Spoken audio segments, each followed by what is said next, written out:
This is one of the watchmen from Following Yeshua Ministries at www.followingjesuschurch.com. Now today I wanted to take some time out to go over something with a lot of people that's it's a big deal. It is a real big deal, and a lot of people just look past it and they don't even think about it, and it's supposed to be a everyday 7-day thing. But today I wanted to go and I wanted to speak about a subject that really comes to mind for a lot of people, and it's I want you to go ahead and ask yourself, is keeping Yeshua's Sabbath worth dying for? Now in Exodus chapter 31 verse 14, it says, "Therefore you are to observe the Sabbath, for it is holy to you. Everyone who profanes it shall surely be put to death. For whoever does any work on it, that person shall be cut off from among his people." So it's serious. And profaned is different from work. But understand this. Let us also remember past examples while you're thinking about this, of characters who were willing to die for a doneh. Now in Daniel chapter 3, there were 3 certain Jews who were set over the affairs of the province of Babylon: Shadrach, Meshach, and Abednego. Now these 3 men would not regard Nebuchadnezzar, the king at the time. They refused to serve his gods and to bow down to the golden image that Nebuchadnezzar had erected of himself. They refused to break the commandments of Adonai. So Nebuchadnezzar at this point had them ordered to be delivered to the fiery furnace, and he said it was to be heated 7 times more than it was. Now we all know what happened to them. Them that kept Adonai's commandments. They were protected by the son of Adonai, and that was Yeshua HaMashiach. Now he shielded and protected them while they were in the midst of the fiery furnace, and they survived it unharmed.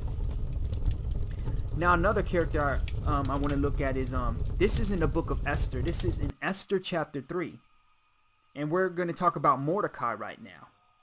Now Mordecai, he too refused to bow down to Haman. Now why did Mordecai refuse to bow down? Because whenever the Persians would bow down before their kings, they paid homage to a divine being. And as a faithful Jew, Mordecai knew that he could give no such honor.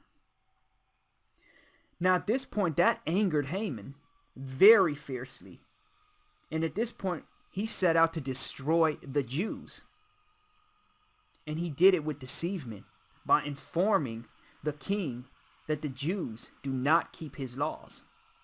And they then had the king go ahead and sign a decree to destroy all of the Jews. Now the Jews informed Esther of the decree, and she then intervened on their behalf. And the king was then reminded of Mordecai's service and the fact that he informed the king previously that 2, not 1, but 2 of his chamberlains sought to lay hands on him. And needless to say, shortly after that, Haman was forced to honor Mordecai.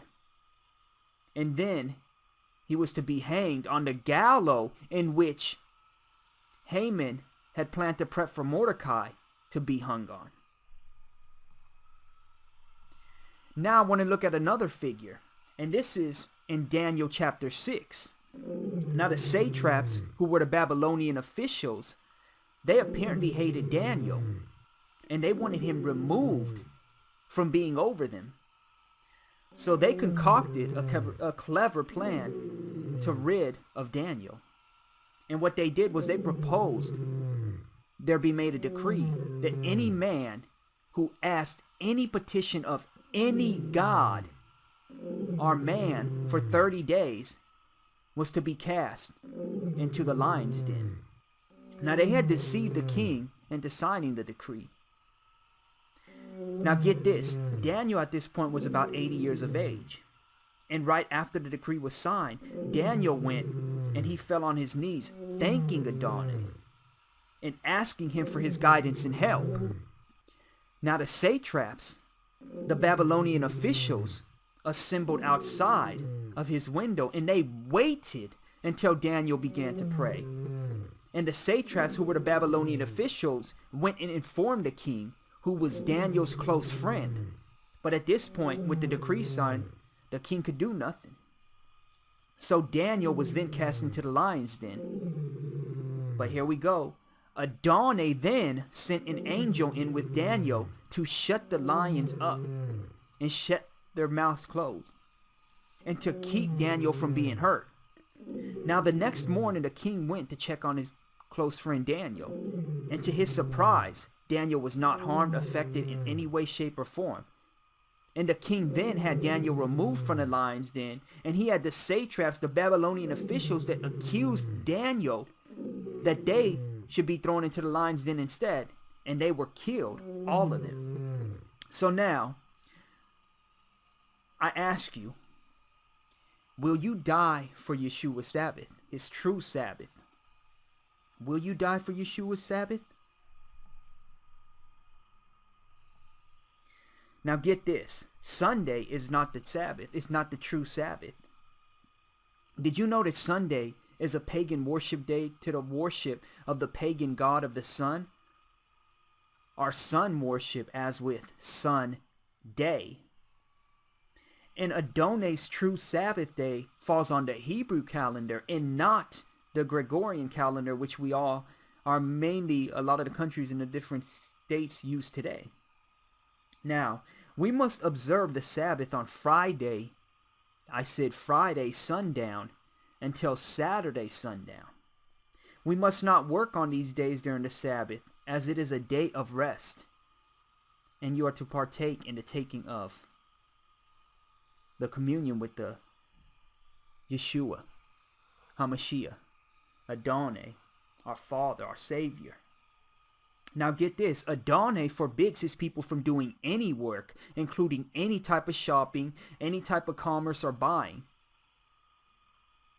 And now you must remember that it was he who blessed and sanctified this day for mankind. Now remember the Sabbath day by keeping it holy.